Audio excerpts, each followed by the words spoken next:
أعوذ بالله من الشيطان الرجيم. بسم الله الرحمن الرحيم. الحمد لله الذي نحمده ونستعينه ونستهديه ونستغفره ونعوذ بالله من شرور أنفسنا ومن سيئات أعمالنا. من يهده الله فلا مضل له ومن يضلل فلا هادي له. والصلاة والسلام على رسول الأمين إمام المرسلين وقائد المجاهدين حبيبنا وشفيئنا وزخرنا ومولانا محمد الفاتح لما أغلق وعلى آله وأصحابه ومن دعا بدعوته إلى يوم الدين. اللهم صل وسلم على نور الأنوار والسير الأسرار والترياق الأغيار ومفتاح باب اليسار سيدنا ومولانا محمد المختار وآله الأطهار وأصحابه الأخيار عدد نعم الله وإفضاله. رب اشرح لي صدري ويسر لي أمري واحلل عقدة من لساني يفقه قولي. علم الإنسان ما لم يعلم. سبحانك لا علم لنا إلا ما علمتنا إنك أنت العليم الحكيم. ولا حول ولا قوة إلا بالله العلي العظيم. رب زدنا علما وارزقنا فهما برحمتك يا أرحم الراحمين. اللهم فقهنا في الدين وعلمنا التأويل. اللهم صيبا نافعا اللهم صيبا نافعا اللهم صيبا نافعا والحمد لله رب العالمين. أما بعد. Yang saya kasihi, saya hormati Ayahanda Tuan Haji Idris, pengurusi Surau An-Nusrah Nusari Bayu 3. Saya kasihi Ustaz Latif, pegawai-pegawai Surau An-Nusrah, Tuan Imam, Tuan Bilal, para asatizah, para masyaikh, seterusnya tuan-tuan, puan-puan, ibu-ibu, ayah-ayah, abang-abang, kakak-kakak, adik-adik yang dirahmati Allah Subhanahu wa ta'ala. Alhamdulillah, kita merafak setinggi-tinggi kesyukuran kehadrat Allah Subhanahu wa ta'ala kerana dikurniakan kepada kita nikmat yang terbesar, nikmat kehidupan, dan dapat kita melakukan ibadah, amal soleh dan kebajikan. Sama-sama dapat kita berhimpun di surau mulia ini. Alhamdulillah, selesai kita masuk, hujan pun turun, ya. Jadi doa dia, Allahumma sayyiban nafi'ah, ya Allah jadikanlah hujan ini bermanfaat bagi kami. Kerana apa? Kerana air itu dia macam api juga sifat dia, tuan-tuan. Api kecil menjadi kawan, besar menjadi lawan. Air pun kecil jadi kawan, keperluan bila dia besar dia boleh mendatangkan mudarat juga. Dia sebahagian daripada tentera Allah. Jadi kita minta kebaikan pada Allah Subhanahu wa ta'ala. Jadi hujan ni tuan, dia menghidupkan, dia menumbuhkan. Al-Quran sebut, apakah tak tengok bahawa bumi yang mati itu Allah Ta'ala turunkan hujan lalu hidup dah. Sebab tu tuan, kita tengok pokok lambutan walaupun tak ada baja, dia subur kerana air hujan lah. Kerana dalam air hujan tu ada nitrogen juga, yang diperlukan oleh tumbuhan. NPK tu nitrogen, phosphorus, kalsium. Apalagi kalau ada poti. Ini ahli sains punya kajian. Bila hujan ada poti, nitrogen terhasil, pokok subur. Allah SWT maha segala-gala, sehingga pokok pun Allah Ta'ala bagi baju air hujan lah. Kita kadang tengok pokok ni kena hujan ni subur, kita tak tahu bahawa ada kandungan baju dalam air hujan. Bukan sekadar dalam tanah tu. Maha suci Allah yang menciptakan setiap satu tu melampaui kesempurnaan atas sifat-sifat kesempurnaan Allah Subhanahu wa ta'ala. Jadi bila melihat alam ini tuan, maksud alam itu ialah tanda kekuasaan Allah. Ya, kita sebagai Islam wajib fardu ain pada kita belajar tauhid supaya kita mengenal Allah. Bila kita kenal Allah, sifat-sifat kamalat, sifat-sifat kesempurnaan Allah SWT, maka setiap yang kita tengok itu kita akan nampak bahawa Allah SWT itu maha sempurna, maha bijaksana, maha berkuasa, maha segala-galanya. Maka tidak ada satu pun yang akan kita sandar selain pada Allah SWT. Kita tengok hujan, subhanallah, Hujan ni tuan, kajian menunjukkan dia turun tu sebagai pepajar. Tapi bila dia bergeser dengan udara, dia panas, dia bertukar jadi cecair. Tapi kalau cuaca pada waktu tu sejuk, kadang-kadang dia tak bertukar jadi cair, dia jadi hujan batu.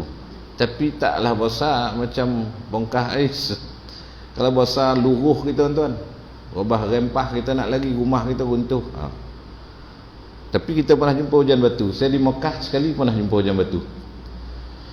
Duduk, cuaca mendung, tiba-tiba tang, tang, tang. Tengok tengah jalan melantun-lantun. Ish, apa ni? Tengok kereta dah kelang kabut. Rupa hujan batu tuan, besar-besar hujung jari kan. Jadi pasal Mekah tu dia panas kan. Jadi kelang kabut lah, ada yang ambil, yang jatuh-jatuh apa tu ambil. Makan dengan makan. Sebab benda ganjil, kita ni pantang ganjil dia. Kita ni lah kan. Lagi pula di Mekah. Jadi bayang kalau hujan tu tak jadi cecair tuan. Rasa cawan dia gugur lah. Sehari kurang 150 orang mati impak pada hujan ni. Mus, tengah naik motor pom tak kena kadang helmet mus. Ledah kamu. Bersyukur kita kepada Allah SWT.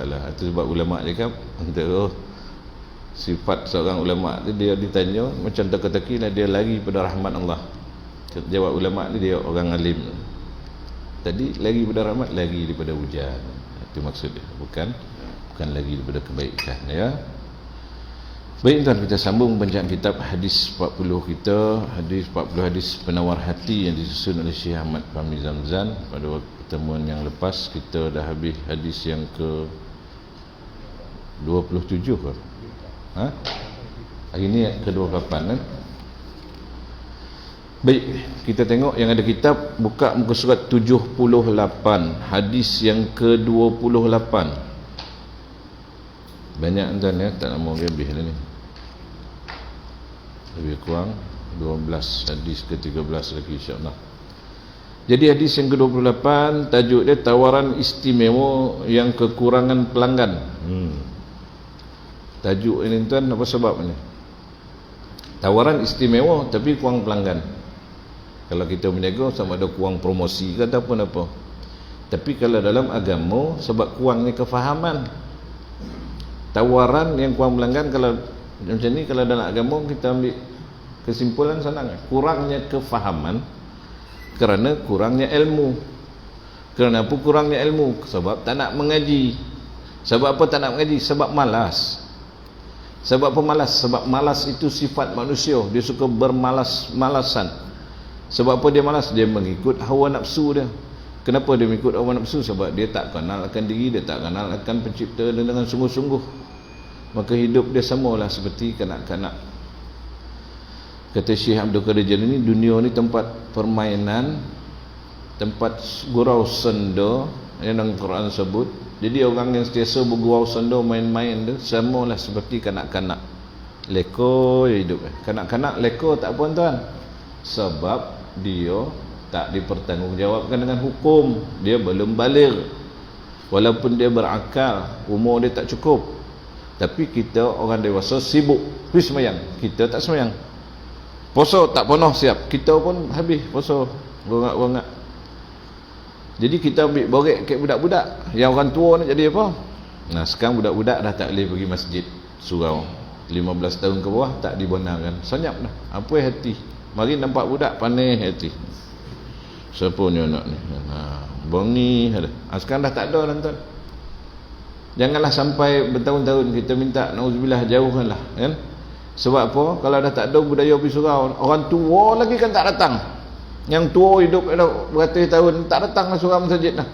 Apa lagi budak-budak yang semasa kecil tak pernah datang surau masjid. Apa jadi bila dia dah tua? Sekarang orang tak pergi sembahyang Jumaat dah biasa dah. Tak ada rasa bersalah dah. Nabi kata, man taraka thalatha jumu'atin mutawaliyatin min ghairi uzn taballahu ala qalbihi wa kama qala. Bang siapa meninggalkan Jumaat 3 kali berturut-turut tanpa uzur yang dibenarkan, 3 kali berturut-turut, maka Allah Taala menutup pintu hatinya. Sekarang tak daftar, tak payah. Lagipun ramai orang tak pergi Jumaat sebab tak daftar, sebab tak itu, sebab tak ini, maka berlalu lalang lah orang lelaki kulu kili. Dah nampak macam normal lah. Dulu tak, waktu Jumaat siapa orang lelaki ada kat jalan tu menyuruh dia. Kalau ada isteri, suruh isteri awak kita, dia baring dia sebelah, malu. Saya pernah di Kelantan tuan, pergi Kelantan, kita tak tahu tempat tu. Saya nak pergi masjid, la ilaha illallah, tak jumpa. Saya tengok yang atas jalan raya ada semua orang perempuan. Sudah. Jadi kita tak tahu jalan, orang rumah kita 2 kali tak tahu jalan. Saya ke bangun rumah tu, bawa lah kereta, mana nak bawa? Masa tu tak ada waste, cari masjid. Saya cakap, mana nak cari? Habis mana nak pergi ni? Tak tahulah nyuruk. Mula kat pasar raya dah kenal lah, tuan-tuan dan puan, dah masuk waktu, semua keluar atas. Orang lelaki ke apa, dia kurung kan, tutup. Bagus. Awak pun keluar nak pergi masjid. Tak adalah, lambat sangat. Kita bajet, senang rupa, tak jadi dah pusing-pusing. Orang perempuan semua buat gitu.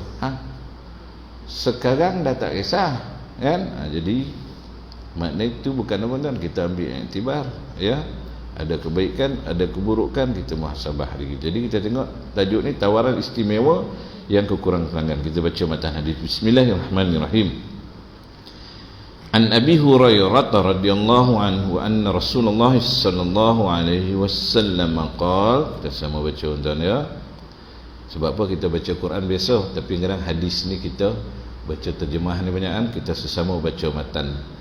Lau ya'lamu an-nasu ma fil nida'i was-saffil awwal thumma lam yajidu illa an yastahimu alaihi lastahamu alaihi. Walau ya'lamuna ma fi tahjiri lastabaqu alaihi. Walau ya'lamuna ma fil amati was-subhi la tawhuma walau habwa. Muttafaqun alaih. Artinya daripada Abu Hurairah, Sayyidina Abu Hurairah radhiyallahu anhu, bahwasanya Rasulullah sallallahu alaihi wasallam bersabda, seandainya orang ramai mengetahui betapa besar pahala azan dan menempati saf pertama, yakni ketika sembahyang berjamaah, kemudian mereka tidak menemukan jalan untuk memperolehinya melainkan dengan membuat undi atau giliran, nescaya mereka akan berbuat demikian. Dan seandainya mereka mengetahui betapa besarnya pahala bersegera pergi ke masjid untuk melakukan sembahyang berjamaah, nescaya mereka akan berlumba-lumba untuk mendapatkannya. Demikian pula seandainya mereka mengetahui betapa besarnya pahala sembahyang isyak dan subuh dengan berjamaah, nescaya mereka sanggup datang untuk menghadirinya, sekalipun mereka terpaksa berjalan dengan merangkak-rangkak. Baik, itu maksud hadis tadi. Berkenaan dengan apa? Berkenaan dengan pentingnya, besarnya pahala orang yang azan duduk di saf yang pertama. Jadi nak azan kalau di masjid kita tak ada can lah, sebab dah ada muazzin, kan? Dah ada muazzin, mana tadi dah ditetapkan. Tapi kalau ada peluang kenduri, kendara, majlis-majlis di surau, azan lah, ya. Sebab apa? Orang yang azan ini sekalian yang mendengar azan itu menjadi persaksian, memberi persaksian di hadapan Allah pada hari kiamat nanti. Kemudian duduk saf yang pertama, itu pun besar kelebihan. Kalau hari Jumaat orang yang datang saf sembahyang Jumaat, saf pertama diberi pahala ibarat seekor unta, yang kedua seekor lembu, yang ketiga kambing, kemudian ayam, sampailah telur ayam, dan sampailah tak dapat apa, dah lah duduk tepi bunga dalam samak, lepas tu berburak dah. Dia ingat duduk dalam samak tu boleh bercakap ke? Yang duduk luar masjid tepi bunga tu samalah kaedah dia berjemaah dengan orang dalam masjid. Tak ada dia boleh berburak macam kucing dan kambing ke tepi bunga tu dah. Tu sebab kadang tak faham, kita duduk luar masjid kita bercakap dah. Dia pun berburak lagi bersandar kat pokok je nah. Ni sembahyang Jumaat imam tengah berkhutbah ni. Jadi mazhab itu dia bertukar, bila duduk luar masjid dia dah bertukar dah. Itu yang kita tak faham kan? Duduk luar masjid pokok dah. Kita kat luar tak apa dah. Dalam kompon masjid dia kalau boleh jangan, ya. Kemudian sembahyang isyak dan subuh, datang sembahyang berjamaah ke surau. Kemudian isyak dan subuh berjemaah. Makna isyak ni tadi Nabi cakap orang yang solat isyak berjemaah seolah-olah solat setengah ataupun separuh malam. Yang solat subuh berjemaah seolah-olah solat sepanjang malam. Tapi tak diperlihatkan tuan. Sebab apa tu? Sebab kalau diperlihatkan pun mungkin ada orang tak peduli. Ramai orang yang kaya-kaya, yang buat kerja tu, orang bukan semua orang boleh buat. Orang pun tak peduli. Satu, dia tak boleh buat. Yang kedua, dia pun tak nak buat. Ada orang menego tempe, kaya-kaya. Ada orang menego cincaluk, kaya-kaya. Dia boleh buat, dia nampak jalan. Tapi dalam agama, kita ni kena faham, yakin dan buat. Bukan dengar, tak apalah, ambil lah bahagian dan ambil lain lah. Tak boleh. Sebab tu di Mekah tuan, kalau kita tengok hari Jumaat, tiba-tiba melempah orang buat umrah. Sebab umrah hari Jumaat tu pahala dia lebih daripada hari lain. Kalau kita tengok bulan Ramadan pun sama. Kelebihan orang Arab ni dia faham, dia buat. Ada perkara yang kita tak setuju dengan dia, tapi banyak perkara yang dia lebih hebat daripada kita. Orang Arab naik bas baca Quran berdiri, Quran kecil. Kita duduk dalam masjid pun tak baca Quran. Tengah baca Quran kita berburak. Majlis mengaji kita batal berburak. Bila masa kita nak mengaji, tak ada kan? Jadi kita tak boleh. Sebab tu kelebihan ni tak nampak. Solat berjemaah afdalu min salati fardhin bi 27 darajah. Nabi cakap sembahyang berjemaah lebih baik daripada sembahyang seorang diri dengan 27 kali gandaan. Tahu daripada kecil kita dengar hadis, tapi ramai yang tak peduli. Sembahyang kat rumah, sembahyang kat rumah pun panggil anak isteri, jemlah kita berjemaah. Saya kalau ada terlambat tuan sembahyang, kadang balik lambat sembahyang asar, lama surau dah habis nak pergi kan ke, panggil anak, dah sembahyang dah, dia laju ada sembahyang tu, tahiyah kata tidak, mainlah sembahyang sekali kan ya. Nen, kalau kita tahu kita upah orang kan, tak nak lah teh, ambil RM20 lah, jomlah kita berjemaah. Bolehlah kok kita fikir selalu dah jemaah sembahyang seorang, tapi seboleh-boleh berjemaah lah.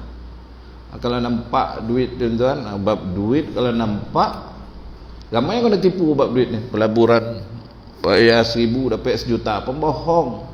1,000 kali ganda dapat kot macam tu dah, ramai jadi jutawan. Modal 1,000 boleh dapat 1 juta. 7 kali mati tau. Mati hidup. Nak dah tu, percaya dah tu, pasal ada orang yang dah dapat dah. Orang tu tunjuk akaun. Dia kan ada bukti tu. Bukti dia type sendiri pun kita yakin kita tu. Sehari 2,000, selama sekian dapat 1 juta, modal 1,000 lah. Kita pun bagi. Pahala yang Nabi cakap tu kita tak heran. Sebab apa tu? Sebab ada masalah dengan kita tu. Ada masalah dengan kita. Seboleh-boleh kita ikut. Sebab apa? Kalau kita tahu besar pahala tu, kita anggap macam duit. 27 kali ganda. Agar imam mesti lebih ni. Saya imam bertumbuk nak jadi imam lepas tu. Ini tak betul-betul engkau duduk depan. Sedangkan saf depan ni tadi pahala besar. Kita baca dan ya. Kita masuk waktu kita berhentilah ya, insya-Allah. Keterangan azan menempati saf pertama, bersegera pergi ke masjid dan mengerjakan sembahyang isyak dan subuh dalam berjamaah adalah antara amalan yang akan diberikan pahala yang amat besar sekali pada hari kiamat nanti. Tetapi kalau hadis sebab isyak dan subuh, jangan isyak dan subuh ya. Asar apa semua sembahyang kat rumah ni, tidak. Ini kelebihan. Maknanya asar tu pun buat, zuhur pun buat, maghrib pun buat. Isyak lepas maghrib kita dah solat isyak dah dapat dah. Subuh kang yang pertama sekali, bangun siap-siap pergi ke surau masjid, walaupun sembahyang seorang. Dia kaedah solat jemaah ni tuan. Kalau Nabi cakap kalau kita ni terlambat, tak payah tergopoh-gapah lagi. Nabi cakap ambil lah mana yang tinggal.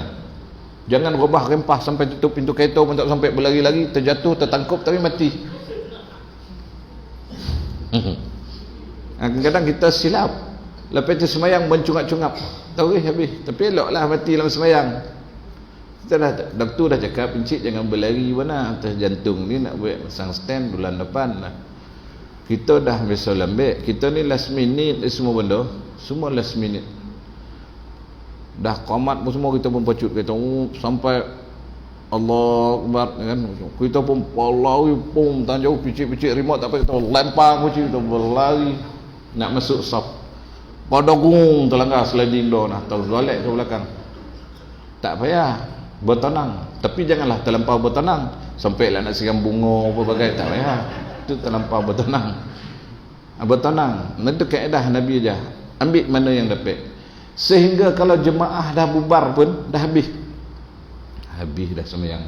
Tak ada orang yang nak disuruh jadi imam. Sembahyang seorang, insya-Allah Taala bayar pahala jemaah juga. Sebab niat dia datang tu untuk berjemaah. Tapi sesekali tertinggal tak apa. Tapi kalau muka hari-hari macam ambil ya, muhasabahlah diri. Sebab tu cahaya orang yang bersolat tu pun ada beza tu. Ya, yang muka saja bercahaya dia rajin sembahyang jemaah. Yang bercahaya sampai separuh badan, dia ada cahaya seperti bulan. Mana orang ni bila dah jemaah dia berdiri. Ada cahaya separuh badan, yang ni dah azan dia dah pergi. Ada yang bercahaya penuh macam matahari. Sebelum Bilal pergi dia dah pergi dulu. Dia ada tu, dia sebelum Bilal mandi dia sampai masjid, dia tunggu Bilal. Tu hebat tu, macam cahaya matahari. Kalau yang tes dia Bilal, baru dia bersiap, makna Bilal sampai dulu, kurang sikit. Ada yang tak percaya langsung menjoget Bilal azan pun dia tak tahu dah. Elok dah mencoba kat belakang rumah tu tanam sayu. Macamlah nak kiamat mana tak ada sayu kat dalam dunia ni. Berhentilah kata. Allahu akbar kabir. Jikalau orang ramai menyadari nilai ganjaran terhadap amal ini dan diperlihatkan kepada mereka seperti gaji yang diterima pada setiap ujung bulan, ini sudah pasti mereka akan berusaha sekuat tenaga untuk merebutnya. Bahkan mereka akan terpaksa membuat undi atau giliran untuk orang-orang yang ingin mendapatkan peluang ini. Maknanya walaupun kena undi dia sanggup. Dia sanggup beratur macam beli tiket bola, berpusing-pusing macam ular pada palu, dan sini nak tengok bola nak. Tak nak tengok TV dah, nak masuk stadium dia menjoget itu lain dalam stadium tu dah. Hantu banyak dalam stadium tu, kan? Hantu dan syaitan iblis banyak dia merasuk tu. Alah qada maghrib ni kau tak macam mana kau nak beratur, kau nak duduk qada lah. Adalah ustaz seorang tu habislah sampai puluh orang ikut dia. Ustaz juga boleh qada darurat tu. Darurat apa ni kat bola? Orang minat bola marah kan. Tak, kita tengoklah keadaan. Ramai yang sembahyang, tapi sembahyang tempat orang ramai itu al-maklum sajalah kan. Kadang sembahyang kat lorong, tengah sembahyang orang lalu, orang ambil gambar. Alhamdulillah, syukur. Walaupun tengok bola, walaupun muka berkala-kala, tapi sembahyang. Tetapi bila dia ambil wuduk tu kita balik tu. Tapi tak apalah ya. Minta ampun Allah. Namun kenyataannya bukan demikian. Ramai orang yang menolak dalam melaksanakan amalan-amalan ini. Terkadang kalau nampak saf pertama atau saf depan itu kosong, yang seorang mempersilakan orang lain untuk masukinya, dan yang lain pun begitu. Kalau ke depan lah. Yang paling takut duduk belakang imam. Kan selalu duduk belakang imam ni Imam Bilal lah. Jadi Bilal pun kena belajar jugalah nak jadi imam kan. Sebab tu masjid ada imam 1, imam 2, imam 3. Kalau imam tu batal, imam 2 maksudnya. Kalau imam 2 tak ada, imam 3 ni. Kan? Masalah jadi imam ni pun bahaya kan? Ya, sebab tu imam kalau bertugas jangan sebut ada yang bertumbuk suruh jadi imam. Dia tak nak. Dia ada masalah vibration. Bila dia jadi imam, badan dia vibrate gigi dalam sini. Sembahyang zuhur ya. Kan kena baca kuat pun. Dek takut dia baca kau kuat dah. Bismillahirrahmanirrahim. Dek terlampau dah gabra. Ghairil maghdubi alaihim waladdallin. Amin. Dah jemaah pula la ilaha illallah. Jemaah pun sama keliru. Apalah kau baca kuat lah? Tak boleh baca kuat kata. Kan sembahyang zuhur. Allah, ingat sembahyang asar kata. Rupa dia baru datang masjid, kita pergi tolak dia jadi imam. Ada tuan laku. Dalam cerita lah kan, ada budak dia nampak macam lobai sikit. Mari sini, tangkap dia orang surau. Kau jadi imam tu. Dia dah comel, jadi dia imam maghrib. Baca sadap. Habis bagi salam, orang pun puji. Fui, hebat juga kau, memang tak salah lah kita orang suruh kau jadi imam. Sadap baca. Itu belum ambil wuduk tu tak. Kalau ambil wuduk lagi sadap baca tu. La ilaha illallah taimamu. Habis macam mana sembahyang kita ni tu? Mana satu kan dah paksa tadi, dah tak ada pilihan. Selalu sampai nak ambil wuduk dah kena angkat untuk jadi imam. Masalah imam. Ya, orang lelaki belajarlah jadi imam ke rumah. Bermula daripada sembahyang zuhur dan asar. Qul huwallahu a'udzu binnas. Itu tak boleh pergi surau masjid, semua kena jadi imam kat rumah. Ayah kau selisik qul huwallahu, tu pun tulis kat dinding. Jadilah kan dapat jadi imam, walaupun gigil sikit, belajarlah jadi imam dan ya. Kau meninggal sama ayah kita, kita jadilah imam. Solat jenazah pun tak ada baca kuat dah ya, kaifiat dia perlahan dia baca ya, tapi jangan tak baca Fatihah pun tak tahu, logang pula. Imam juga ada tak waris yang boleh jadi imam ni, tak nak yang sulung tolak ke depan, Fatihah pun tak baca. Tapi sembahyang jenazah diam, Allah 4 kali takbir, kau angkat 4 kali takbir betul ke diam kan. Allah Akbar, dia bunyi anak ayam, Allah Akbar. Orang pun dia tak baca kuat. Apa dah tu sami Allahu liman hamidah di belakang tu. Hancur, lobu. Sebab tu ulama mari dia curadik. Rapat-rapat. Jadi nak rukuk tak boleh. Kau tak ramai rukuk kan? Tak pernah sembahyang mayat, takut. Dah takut kat mayat, kau takut kat sembahyang tak tahu. Padahal besar pahala tuan. Kita kalau pergi masjid, khusus kalau kita pergi Makkah Madinah, setiap habis waktu ada solat jenazah. Janganlah kita nak lagi. Nabi cakap bang siapa solat kat atas jenazah baginya 1 qirat dan mengiringi jenazah sehingga kubur 1 qirat lagi qiratan 2. Sahabat bertanya qirat tu macam mana ya Rasulullah? Seperti Jabal Uhud. Sebagian ulama mengatakan emas sebesar Jabal Uhud. Jabal Uhud tu 6 ke 7 km panjang, 3 km lebar. Darabkanlah 1000 keturunan tak habis makan dah kan. Itu sekali tiap-tiap waktu, kelebihan yang besar. Masjidil Haram pula lagi, Masjid Nabawi 1000 kali ganda, Masjidil Haram 100,000 kali ganda. Bonus sebab apa? Sebab orang ni mengeluarkan belanja, mengeluarkan harta dia, masa, tenaga, pergi daripada tanah air Malaysia, pergi ke Makkah, dapat dia 100,000. Dia tak ada ilmu ataupun ada ilmu tak nak peduli, habis Assalamualaikum syuk lagi Arab nak lagi, kita pula nak duduk apa tu. Contoh lah, jangan ya. Tengah berjalan-jalan nak balik, takut makanan kau habis, salatu alal amwati wal atfali yarhamukumullah, salat kat atas mayat dan kanak-kanak mayat, kanak-kanak ramai. Kita pun tak tahu apa benda disebut atfal ni, apa selipat, apa benda ni tak faham. Macam mana nak baca niat ni tuan? Sahaja aku salat ke atas jenazah sebagaimana diniatkan oleh imam, fardu kifayah ke atas aku kerana Allah Ta'ala. Selesai ya. Kadang alal maitati, alal amwat, alal atfal wa alal tifli, banyaklah kita pun tak tahu, tak perasan bahasa Arab. Jadi macam mana niat saja aku salat ke atas jenazah sebagaimana diniatkan oleh imam, fardu kifayah lillahi ta'ala, makmuman lillahi ta'ala. Allahu Akbar, Fatihah, selawat, doa untuk diri sendiri. Peluang itu mesti kita rebut dan jangan diabaikan. Tertinggal dia. Terkadang kalau nampak saf pertama atau saf depan itu kosong, yang seorang bersilang alim untuk masuk ini dan lain begitu. Padahal dalam masalah seperti ini makruh mendahulukan orang lain. Bertolak-tolak ni makruh. Kok kita dah duduk saf depan, duduk. Tapi kalau ada tuan guru kadang macam mana pula? Itu atas hadap kita tak apalah. Kita muliakanlah tuan guru. Sebab apa? Tuan guru tu memang layak lah. Tuan guru. Ya, kalau saya tak payah lah. Kita baca kitab besok ya, baca. Ni tuan guru besar kan. Kok kita perasan dia? Tuan, saya ni kan. Tuan guru cakap dan dah banyak pahala, kau tak nak pahala. Macam mana tu? Konflik dah jadi kan? Tak apa, boleh muliakan. Mudah-mudahan Allah Ta'ala bagi kita ganjaran serupa. Tapi kalau cakap sama kita lebay kelopong, kita duduklah depan. Dah ya suruh dia kan. Ini datang lambat nak duduk sah depan, langgar orang, langkah orang. Dia langkah tu tarik kain zap kan. Ambil kau kan. Boxer lupa nak pakai, meraung tarik balik lagi. Dia buat apa? Dah datang lambat-lambatlah. Jangan datang lambat mengeragau nak duduk depan. Ini pun tak betul adab ya, adab. Nak duduk depan datang awal. Sebelum masjid buka duduk.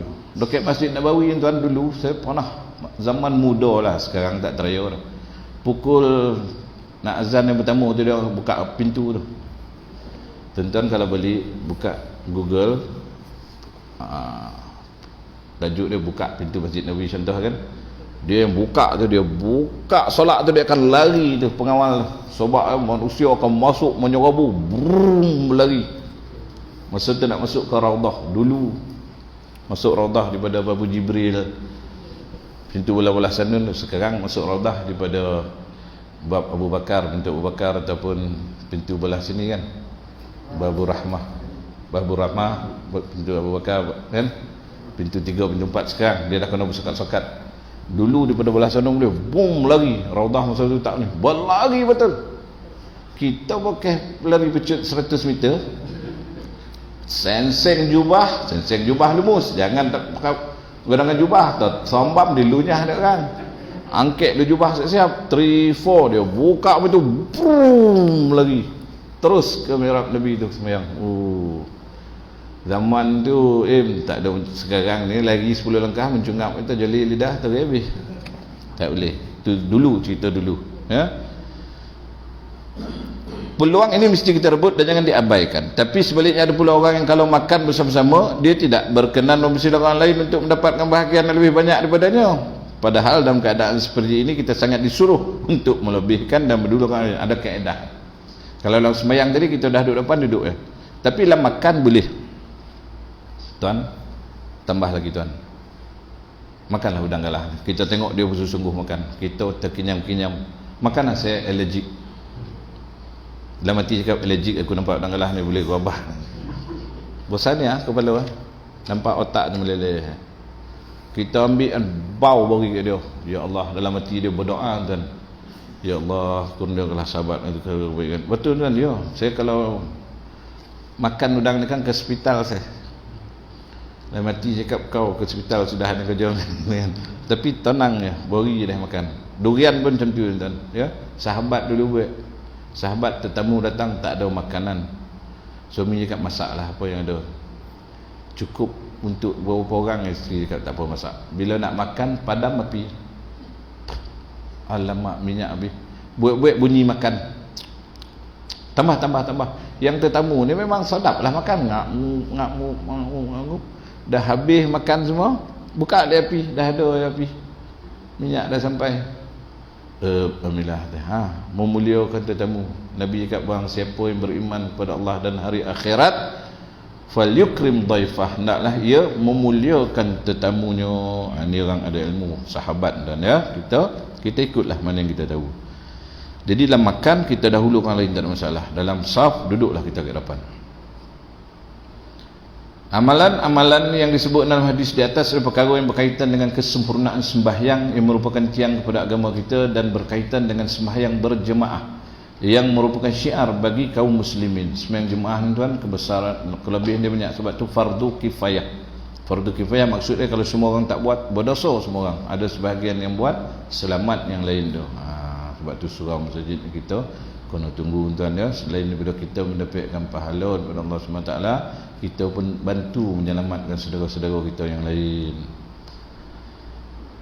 Oleh itu amalan-amalan ini sangat perlu untuk diperbaiki dan disempurnakan. Kalau di zaman Rasulullah SAW tidak ada yang ketinggalan dari menghadiri sembahyang berjemaah selain dari orang-orang munafik atau orang Islam yang uzur yang ketara sekali.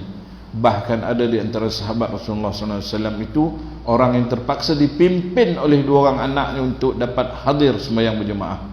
Sahabat tuan, sahabat guru Rasulullah. Jadi sahabat ni mulia, hebat. Darjat mereka ni sangatlah hebat. Yang terkenal mahupun yang tak terkenal. Kalau sahabat, jangan ada kita cuba nak memperlekehkan sahabat Nabi. Sebab sahabat ni manusia yang Allah Ta'ala pilih. Daripada sekalian manusia ni tadi, Allah Ta'ala pilih untuk menjadi sahabat kepada kekasihnya baginda Nabi SAW. Jadi sahabat ni dia tak ada dakwa-dakwi kan. Apa yang Nabi buat itulah yang dia akan ikut. Dia seboleh-boleh. Sehingga Nabi bab solat jemaah, Nabi cakap, Nabi suruh sahabat dia jadi imam. Nabi nak ronda rumah orang tak pergi solat jemaah, nak bakar. Tapi Nabi cakap kalau aku buat begini akan menjadi ikutan nanti sunnah. Maknanya bakar rumah, habis tahu apa rumah sekali terbakar kan, tak pergi solat Jumaat, rantung bandar Senayan ni tak apa. Ya, ada orang yang akan buat kan. Tapi kebijaksanaan bagi Nabi SAW itu maknanya menunjukkan betapa pentingnya perkara itu. Jangan kita buat baik bodoh. Macam kita pergi rumah orang, bertamu rumah orang, tuan rumah kejap dia tengok jam dinding, kejap dia tengok jam dekat telefon, sekejap dia tengok jam ke Astro. Kita tak ikut-ikuti, sekejap dia tengok jam dia, sekejap dia menguap, sekejap dia berbaik lelap, kaki dia belum naik ni. Kita bercerita lah, habis segala-gala kita cerita. Makna dia nak beritahu, ada ni dah mengantuk, tapi kau ni tetamu. Akhirnya dia beritahu isteri, ada bilik kosong tak? Kalau ada, kita siap lah untuk musnah. Syukur dah, alhamdulillah ada kau tu. Tak payahlah susah-susah, orang tu perli. Memang habis dia kan ni kan. Tapi tetamu nak buat macam mana? Kita faham lah maksud dia, tuan-tuan. Jangan kita buat tak faham. Itu maksud Nabi. Orang yang tak pergi sembahyang jemaah ni bolehlah dibakar rumah. Tapi kalau dibakarkan, orang ikut, habis semua rumah yang terbakar. Sebab tu yang ada ini alhamdulillah ramai. Tapi lebih ramai yang tak datang. Nak buat macam mana? Mungkin ada urusan-urusan lain. Sebab dunia ni kan besar, nampak depan mata. Ini cerita tadi, pahala ni tak nampak. Kalau nampak, tuan-tuan, penuh. Tapi pun wallahu alam, kan? Oleh itu amal ini sangat perlu untuk dibagi dan sempurnakan. Kalau zaman Rasulullah SAW tidak ada yang ketinggalan. Jadi keuzuran saja yang tak datang, ataupun orang munafik, dia pura-pura. Ada satu sahabat Nabi tu, tukang last lah kita cerita kot sampai dah masuk waktu kan, kita habislah sikit lagi, kita kamat dari semayang kan.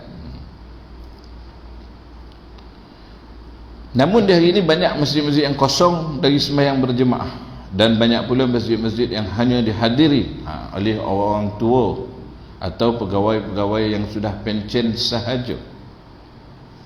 Dan banyak pula masjid yang tidak sampai satu saf orang-orang yang hadir sembahyang berjemaah di dalamnya. Sekarang saf dah jarang kan. Jarang ni. Dulu zaman saya kecil kena nyabit rumput, bagi makan kek lembu, dapat 5 guni. Ayah saya kata, andal 5 guni. Tapi 5 guni Lampung. 5 guni tu kalau combine setengah guni jadi. Rupa menyabitnya kena pijak, padat. Awak malih cap masuk. Sama lah macam sekarang 10 saf jarang gongak. Kalau dikombine kan 2 saf sebenarnya. Lagi gongak tinggal 1 saf. Kalau dirapatkan suku saf tinggal lah. Itu dah. Mana apa ia? Yang kita balik mana apa ia? Jabatan banci dah cek orang tu hidup, tak ada laporan kematian. Jabatan pendaftaran rekod hidup, lahir dan mati, tak mati. Ada orang ni tak ada report mati, tapi dia hilang, tak tahulah mana pergi. Sama macam bulan Ramadan, malam yang nombor 1, nombor 2, nombor 3 seminggu tu penuh, lempah sampai ke jalan, jam jalan, orang semayang. Orang nak lalu pun tak berani, takut rusuhan pula kan. Malam ke 27, ke 28, 29, 30 hilang. Alasan balik kampung. Ke kampung lagi longang, 3 orang ya. Imam, Bilal, siap. Lurus dia punya saf kata. 3 saf. Imam juga kita buat 3 saf, saya 1. Macam sembahyang mayat lah. Sembahyang mayat buat 3, 5, 7 ganjil kan. Jadi imam juga kita buat 3 saf lah. Saya depan, Bilal belakang, siap belakang tadi. Nampak banyak sikit. Yang lain ni mana? Dah hilang ke mana pun tak tahu. Dari kat bandar dah kosong, dah dituduh balik kampung, kampung pun hilang. Mungkin dia masuk hutan kau tak tahulah. Pasar raya tutup, tak boleh pergi shopping. Tahun lepas punya apa pasar. Tapi orang ni jadi imam sembahyang Aidilfitri. Pegang tongkat, pegang pancing, pegang segala-gala apa yang sampai lah. Baca khutbah raya. Menggigil. Selalu komen imam ini baca khutbah tak tahu orang, suruh dia baca, dompet orang kan dengar. Itu pun 2 orang anak kecil bergurau. Orang rumah tengah merakam. Hari ini penuh sejarah. Suamiku menjadi imam, dialah imamku, idolaku, khutbah, khatib apa segala macam. Ya Allah, kurniakanlah segala kepada imamku ini. Imam tak berguna. Itu dah ke mana? Tak apa yang dibaca. Sakit. Belajar, jangan nak mengutuk dia pandai kan. Tapi tak apalah tuan, dia mahu dia buat, alhamdulillah. Tak, kita ni mati bila-bila masa tuan, dia bukan ada macam cerita anu dah. Boleh repeat tak boleh. Mati habislah. Saya mengingat untuk diri sendiri yang kita semua. Masa berjalan, memang kita boleh, Nabi kata inilah amzah wala aqulu illa aku bergurau tapi aku cakap yang betul ya. Tak ada salah bergurau sendo, beriang gembira, berkawan, berrehlah, beriadah, berjalan-jalan, gayu bisikal, tak ada masalah. Membelo binatang, belo kucing, belo lah apa nak ni, tak ada masalah. Tapi ibadah jangan dilupakan, kebajikan jangan ditangguhkan. Sebab umur ni tak tentu tuan. Kita tidur, kita mimpi mati. Sebenarnya memang kita dah mati. Nak bangun tak lepeh, nak bangun tak lepeh, nak bangun tak lepeh. Nampak orang menangis, nampak orang aku nak bangun ni tak lepeh. Ibarat begitulah mati ni. Macam mimpi. Sampai dalam kubur baru tu sadar. Sebab tu kata Sayyidina Ali, ramai orang yang tertidur ketika hidup di dunia dan mereka hanya terjaga masa dalam kubur. Dalam kubur je kok, ini kubur ni ada bau tanah lah. Habis dia malaikat mendatang, marabuka tu. Bau tu kena. Ya. Kok ngaji rajin datang Quran, defend. Datang zikir, datang selawat, datang sedekah. Ini apa pun tak ada. Lepas tu dia komplain, sepatutnya aku boleh mati, aku belum mau mati, yang mati ni pencen-pencen bagaimana? Aku muda lagi. Boleh kau cakap macam tu? Sepatutnya aku nak umur macam dia, baru aku boleh pergi masjid. Tak boleh kan ya? Tak boleh. Kita semua adalah bakal jenazah. Bukan orang yang berumur sebab mati, bukan kira tua. Namun di hari ini banyak masjid yang kosong dan sembahyang berjemaah, banyak masjid hanya dihadiri orang tua atau pegawai yang pencen saja, banyak masjid tidak sampai satu saf orang yang hadir. Maka dari kerana itu mari kita bersama menegakkan syiar umat Islam ini, dan insya-Allah dengan itu kita akan dikurniakan kemenangan yang pernah diberikan kepada generasi dahulu. Generasi yang terdahulu, yang zaman Nabi, sahabat, tabi'in, tabi'in, orang yang hampir kepada Allah, hampir kepada Rasulullah. Iman mereka itu sangat tebal, tak ada apa-apa dalam hidup mereka melainkan Allah dan Rasul. Kisah sahabat tadi yang saya cakap tadi, Sayyidina Sya'ban nama dia. Sayyidina Sya'ban ni dia tak, jarang kita dengar nama. Dia ni duduk di satu sudut dalam masjid.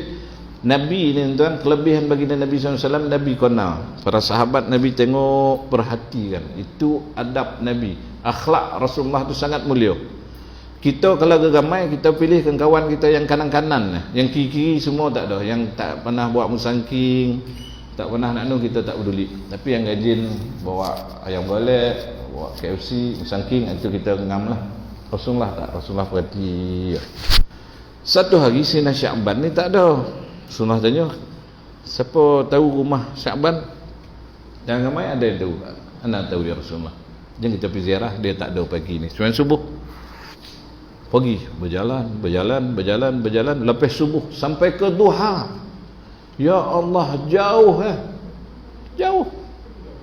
Duha pukul berapa tuan? Bulan pukul 8. Orang yang paling rajin duha pukul 8 tu dia sembahyang. Habis sembahyang pukul berapa? Pukul 6.30 lah. 15 minit sembahyang, kira 6.30 habis. 6.30 ke pukul 8 berapa jam? 1 jam setengah. Cuba kita berjalan lepas ni 1 jam setengah. Agak-agak kita sampai mana? Mungkin sampai Masjid Sri Sendayan kan? Mungkin lebih, mungkin tak sampai LPJ atau apa. 1 jam setengah. Jadi sampai ke rumah bagi assalamualaikum, isteri dia Waalaikumsalam, ni rumah Sya'ban. Naam, benar ya Rasulullah. Mana dia? Dia dah meninggal. Inna lillahi wa inna ilaihi raji'un. Meninggal. Tak datang masjid, meninggal. Tadi kita baca berpapah datang. Tapi berpapah anak 2 orang papah. Kita berusung pergi masjid. Dah mati. Dah mati baru datang masjid. Berusung. Sahabat makin hidup berpapah. Jadi tak ada. Jadi apa keadaan sebelum mati? Nabi tanya dia, menjerit 2 kali. Pertama dia cakap kenapa tak bagi semua. Yang kedua dia cakap kenapa tak bagi yang baru. Maka Nabi baca sepotong Al-Quran. Maksud dia bila sampai waktu kematian tu, dizahirkan pada orang ni pendengaran, penglihatan yang lebih terang dan jelas daripada orang yang hidup. Tu kelebihan orang nak mati tuan. Sebab tu orang nak mati dia akan merenung, digambarkan kepada dia ke mana akan dituju selepas itu. Sebab tu kata ulama, antara tanda orang yang mati baik, mengalir air mata, berpeluh dahi. Ada yang tak bersetuju dengan statement itu. Apa huraiannya? Bagi yang berpendapat sedemikian, Huraiannya orang tu berpeluh dan keluar air mata dia sebab apabila diperlihatkan akan nikmat di depan matanya, maka dia malu. Allahu Akbar. Dia takut, dia gerun. Maka dengan kegerun itu dia malu, amalanku sedikit ya Allah, kau bagi aku ganjaran lebih, maka keluar peluh. Malu nak jadi berpeluh sehingga berpeluh dah. Lalu keluar air mata kerana sayu.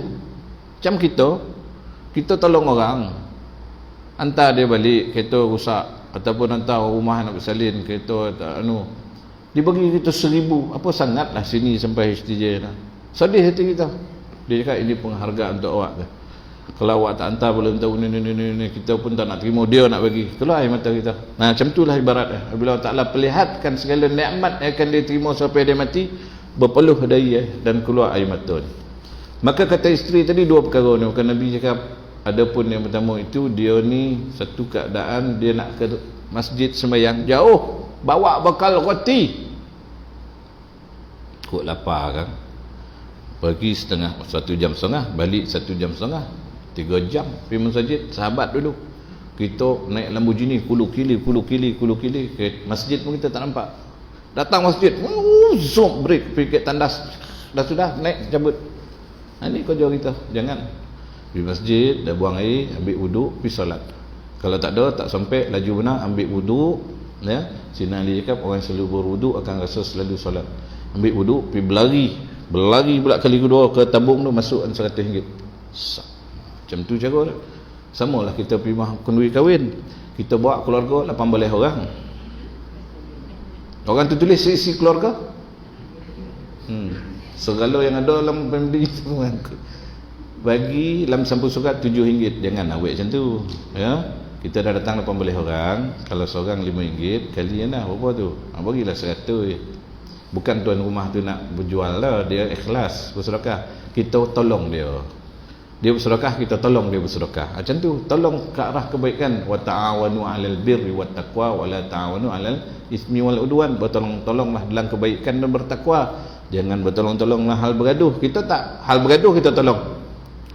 Kau boleh tak? Kalau tak boleh aku cover dia. Misal aku panggil 1 batalion kan, nak pergi bunuh orang, baik apa cerita pergi curi dia nak 3 biji, nak pergi pukul orang sampai mati. Jangan, tak apa, kau jangan takut, aku defend kau tu. Jangan jangan betul-betul. Jadi dia bawa roti, jumpalah orang susah di tengah jalan, dia bagi separuh roti tu, orang miskin, ajak pergi masjid, orang tu pun ikut sembahyang semua. Maka Sayyidina Sya'ban diperlihatkan oleh Allah SWT setengah buku roti tu, ganjarannya sangat besar. Maka dia menjerit, ya Allah, kenapa aku tak bagi semua je ni?